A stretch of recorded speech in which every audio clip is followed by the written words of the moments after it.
రక్షణ లేని ఆడబిడ్డలకి రక్షణ కల్పించే సమయం ఇది.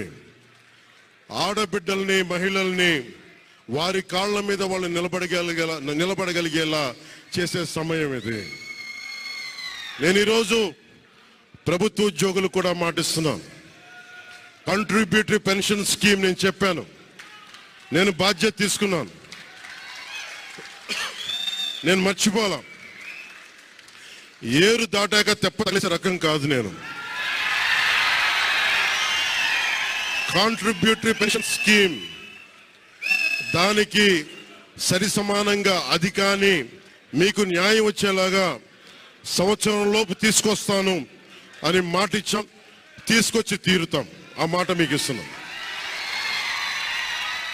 మెగా డిఎస్సి నోటిఫికేషన్ విడుదల చేయించే బాధ్యత మనం తీసుకుందాం. యువత విలవిల్లాడిపోతా ఉన్నారు, యువత నలిగిపోతా ఉన్నారు.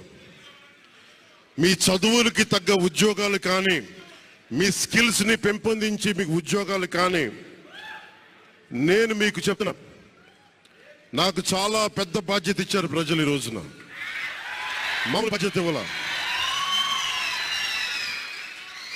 గెలిచింది, పోటీ చేసింది 21, 2 పార్లమెంట్లు గెలిచింది 100%. కానీ బాధ్యత ఎంత ఉందంటే 175 సీట్లు మనమే గెలిస్తే ఎంత బాధ్యత ఉందో అంత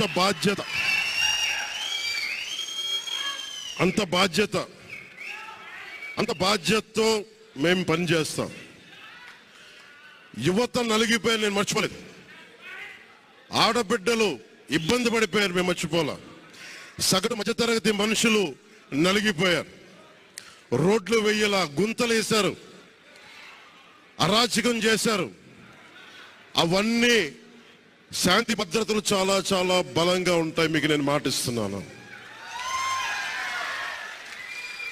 అతి తక్కువ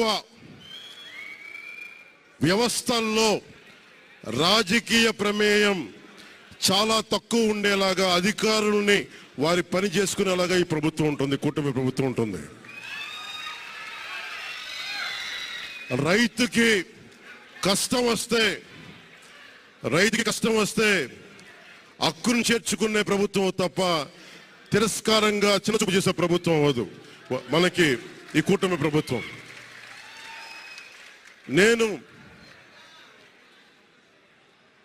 నాకు రాజకీయాలు డబ్బు అవసరం లేదు. నేను మీకు మళ్ళీ చెప్తున్నాను, మీకు నేను డబ్బుల కోసం, పేరు కోసం రాజకీయాల్లోకి రాలేదు. మీలా నలిగిపోతారు చూస్తారా ప్రతి ఒక్కళ్ళు. సగటు మనిషి మాకు ఎవడు ఉండేంటి, నా కులం లేదు, మతం లేదు, నా కష్టాన్ని ఎవరు చూడరేంటని ప్రతి ఊర్లో ఉండే ఒక సగటు మనిషి అనుకుంటాడు. ఆ మనిషి కష్టాలు నేను చూసిన వాడిని. ఆ మనిషికి భుజం కాయడానికి నేను వచ్చాను రాజకీయాల్లో.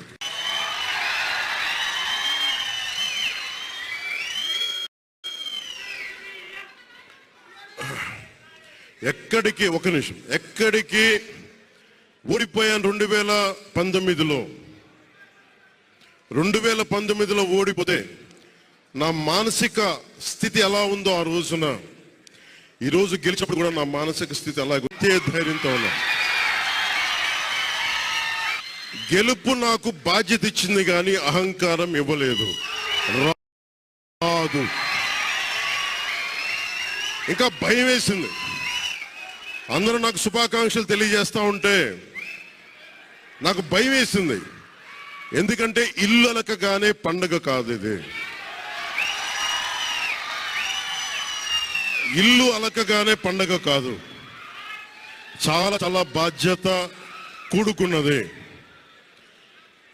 భీమవరం, గాజువాక 2 చోట్ల ఓడిపోయినప్పుడు ఈ రోజున ఇంతమంది ఉన్నారు. ఆ రోజున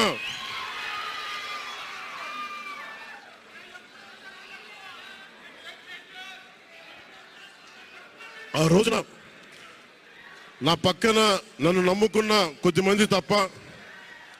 కానీ నాకు ఒకటే అనిపించింది, నేను పరాజయం చూసి భయపడను, ఓటమి చూసి భయపడను. ఓటమి నాకు బలం ఇస్తుంది, ఓటమి నాకు ఉత్సాహం ఇస్తుంది అనుకున్నాను. దేనికంటే నేను ఒకటే నమ్మాను. చిన్నప్పుడు తిరుపతిలో యోగా నేర్చుకుంటున్నప్పుడు ఒకటే నమ్మాను, ధర్మో రక్షితి రక్షిత అని. నువ్వు ధర్మాన్ని నమ్మితే ధర్మం రక్షిస్తుంది అని. ఎప్పుడో ఒక 30 సంవత్సరాలు ఇంకా ముందే 18-19 ఏళ్ళప్పుడు చదివితే ఈ రోజున ధర్మం కోసం నిలబడ్డాం. ధర్మం కోసం నిలబడితే ధర్మం ఈరోజు మనంటే నిలబడింది. అందుకని మనస్ఫూర్తిగా ఏ శక్తి అయితే కనిపించని ఆ పరాశక్తి, కనిపించని ఆ దేవుళ్ళందరికీ కూడా దయచేసి అరవద్దు,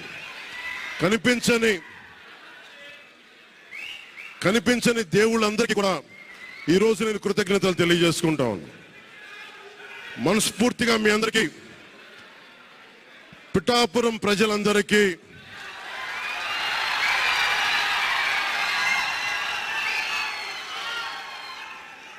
మీరు పిఠాపురం పురజనులకి, పెద్దలకి, ఆడపడుచులకి, అక్క చెల్లెలకి, యువతులకి, కథం తొక్కిన యువతకి, కథం తొక్కిన జన సైనికులకి, జనసేన నాయకులకి, తెలుగుదేశం నాయకులకి, తెలుగుదేశం శ్రేణులకి,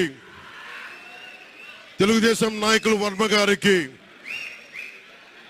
వారందరికీ కూడా నా ప్రత్యేక కృతజ్ఞతలు తెలియజేసుకుంటా ఉన్నాను.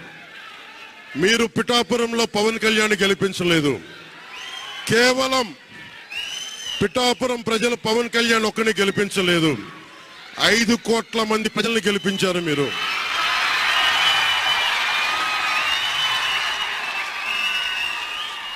నాకు బలం ఇచ్చారు. ఈరోజు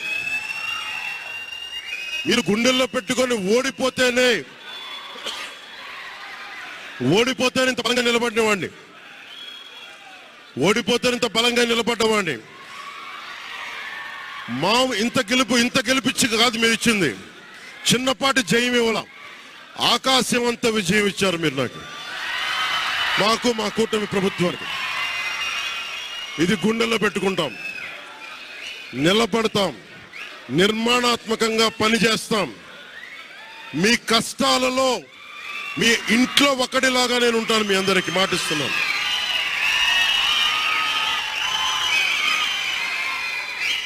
మీ ఇంట్లో ఒక్కడిగా, ఒకటే గుర్తుపెట్టుకోండి, మా ఇంట్లో మా కుటుంబ సభ్యుడు, నాకు కులాలకి, మతాలకి, ప్రాంతాలకి అతీతంగా ప్రతి ఒక్కరూ ఆలోచించాల్సింది, మా ఇంట్లో కుటుంబ సభ్యుడు పవన్ కళ్యాణ్. మా వాడు అసెంబ్లీలో అడుగు పెడుతున్నాడు, మా కష్టాల కోసం మాట్లాడతాడు, మా కష్టాల కోసం నిలబడతాడు, అది చేసి చూపిస్తాను. ప్రభుత్వం ఎలా ఉండాలి, అధికార యంత్రాంగం ఎలా ఉండాలి, రాబోయే రోజుల్లో మీకు అందరికీ చేసి చూపిస్తాం. మళ్ళీ ఒక 10 నిమిషాల తర్వాత మళ్ళీ వచ్చి మాట్లాడతాను. చంద్రబాబు గారు వచ్చారు, వారిని కలిసి మళ్ళీ వచ్చి మేము ఇద్దరు